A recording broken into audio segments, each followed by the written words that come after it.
Have you ever pondered over the notion of free will and predestination? Can they coexist? Picture this, two theological concepts standing on opposing ends of a spectrum.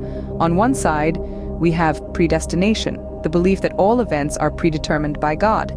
Calvinism, a major branch of Protestantism, strongly advocates this doctrine, emphasizing the total depravity of man and the divine predestination of the elect. On the other side, we find free will, the power to act independently without constraint by necessity or fate. This is where Arminianism comes into play, an alternative perspective introduced by Jacob Arminius, a Dutch Protestant. Arminius proposed that humans have free will, and that our faith is not a divine gift, but rather our contribution to our salvation. So we see two contrasting views, a paradox, if you will, between the divine control of our destiny and our freedom to shape it. Enter Jacob Arminius, a Dutch Protestant who contested some of the tenets of Calvinism. Jacob Arminius, born Jacob Herman Zoon in 1560, was a Dutch theologian who brought a new perspective to these age-old questions.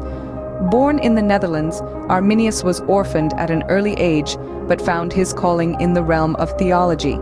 He studied in the great universities of his time, including Leiden and Geneva, honing his understanding of Scripture and the nature of divine grace. Arminius's teachings centered on the concept of free will. He believed that faith was not merely a divine gift, but also a human choice. He emphasized that man's free will played a crucial role in his salvation, a stark departure from the Calvinistic idea of predestination.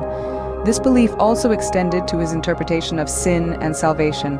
Arminius taught that it was not God who chose the sinner for salvation, but rather the sinner who chose Christ.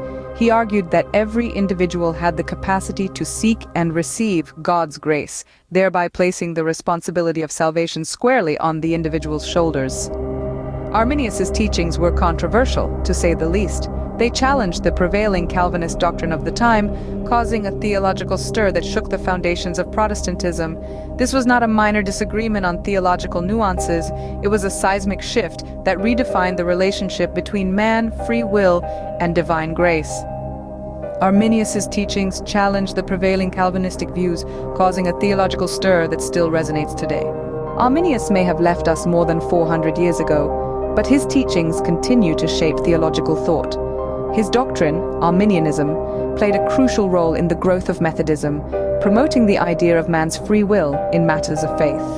This concept, a cornerstone of Arminianism, has sparked countless debates among theologians and laypersons, stirring the pot of theological discourse.